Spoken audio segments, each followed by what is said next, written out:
नमस्कार दोस्तों, आज के इस वीडियो में हम बात करने वाले हैं कि जो एमपीटेट वर्ग 3 को लेकर कुछ फर्जीवाड़ा हुआ था, उसकी कुछ स्क्रीनशॉट फोटोज वायरल हुई थी, तो उसको लेकर जांच चल रही थी और उस प्रारंभिक जांच में क्या सामने आया है, यह खबर दैनिक भास्कर के हवाले से है। और देखिए, हम इसको पढ़ते हैं क्या इसमें है। आपको स्क्रीनशॉट दिख रहे होंगे कि बिना इंटरनेट कंप्यूटर से कैसे जुड़ा सॉल्वर, जांच में खुलासा, एमपी में शिक्षक पात्रता परीक्षा में घर बैठे हल हो गए थे पर्चे। भाई, प्रारंभिक जांच में यह सामने आया है कि जिस कंप्यूटर से पेपर सॉल्व हुआ था उसको कहीं और से हैंडल किया जा रहा था, कहीं और से ऑपरेट किया जा रहा था। खैर, आगे बढ़ते हैं इस खबर में कि प्रोफेशनल एग्जामिनेशन बोर्ड व्यापम की शिक्षक भर्ती वर्ग 3 यानी एमपीटेट परीक्षा में बड़ी धांधली हुई। वायरल हुए एक स्क्रीनशॉट की जांच कर रही संस्था मैप आईटी ने अपनी प्रारंभिक रिपोर्ट प्रोफेशनल एग्जामिनेशन बोर्ड को सौंप दी है। जांच रिपोर्ट में रोल नंबर 23165920 के जिस अभ्यर्थी का पर्चा वायरल बताया गया है, वह सोचे समझे और संगठित तरीके से सेंधमारी थी। जिस सिस्टम का यह स्क्रीनशॉट है, वह परीक्षा दे रहे स्टूडेंट का सिस्टम से सीधे नहीं लिया गया था। नियम विरुद्ध तरीके से एक अतिरिक्त कंप्यूटर को सेंटर के सर्वर से इंटरनल लेंस के जरिए जोड़ा गया था। आप समझ पा रहे होंगे, जो उन्होंने कहा है कि सीधे तौर पर वो स्क्रीनशॉट या फोटोज उस कंप्यूटर की नहीं थी जिस पर वह पेपर दे रहा था, बल्कि किसी और कंप्यूटर को एग्जाम हॉल के इंटरनल सर्वर से जोड़ा गया था। एग्जाम दे रहे स्टूडेंट का सिस्टम रिमोट एक्सेस पर आ गया। इस पर अनाधिकृत सिस्टम जिसमें इंटरनेट सुविधा थी को कैंपस के बाहर किसी तीसरे कंप्यूटर पर यानी डेस्क के जरिए ऑनलाइन शेयर कर दिया गया। ऐसे में बाहर बैठा तीसरा शख्स बगैर केंद्र पर आए ही इस पर्चे को ऑनलाइन हल करता रहा।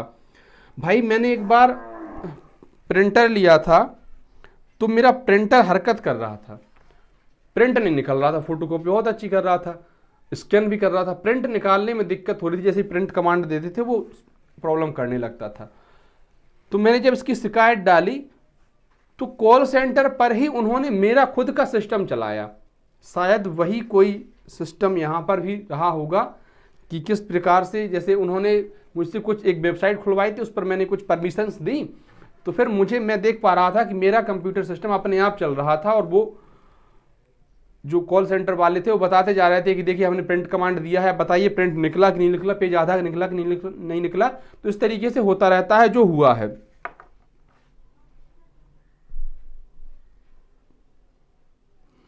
तो इसमें परीक्षा केंद्र पर तो कोई मूवमेंट था नहीं, परीक्षा केंद्र के बाहर से ही सब कुछ चल रहा था। जो यहां पर बैठा होगा उस कंप्यूटर के सामने वो सिर्फ फॉर्मेलिटी कर रहा होगा कि वह पेपर सॉल्व कर रहा है।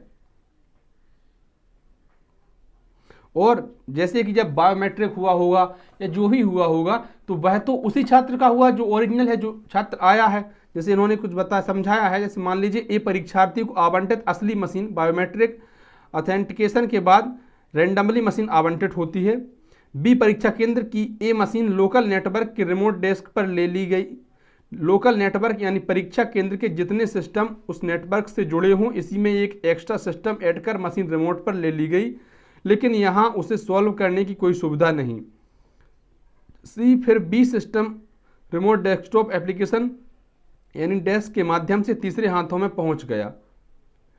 चलिए, ये अलग बात है। दिक्कत तो इस बात की है कि क्या, जैसे ये 25 मार्च का स्क्रीनशॉट बताया जा रहा था, तो क्या सिर्फ 25 मार्च को ही हुआ होगा? ये तो आखिरी दिन था, शायद 26 तक तो पेपर ही थे, 25 को ये हुआ।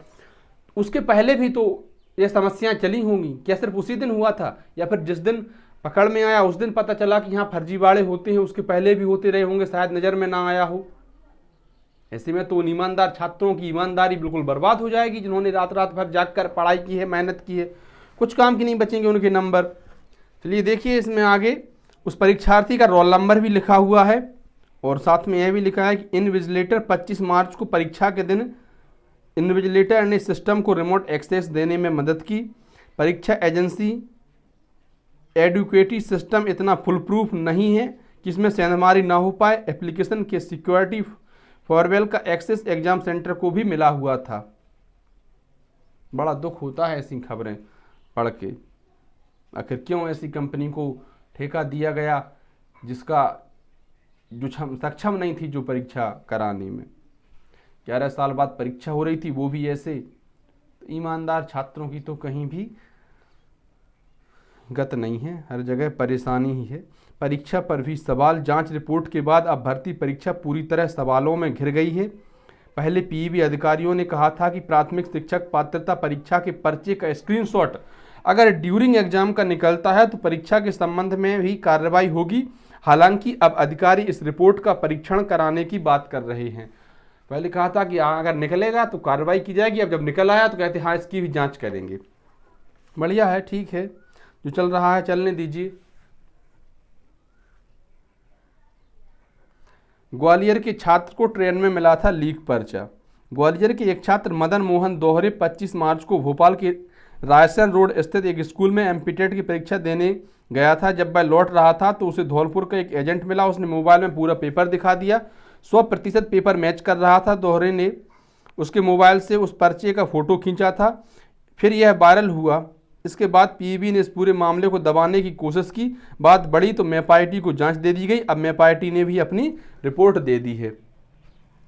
इस पर आपका क्या कहना है कमेंट करके जरूर बताइए। क्या परीक्षा को निरस्त होनी चाहिए या सिर्फ 25 तारीख की या जिस दिन की परीक्षा के स्क्रीनशॉट वायरल हुए हैं उसी दिन की परीक्षा को निरस्त होना चाहिए, परीक्षा दोबारा हो? क्या आपके विचार हैं मुझे कमेंट में जरूर बताइए। धन्यवाद प्यारे साथियों।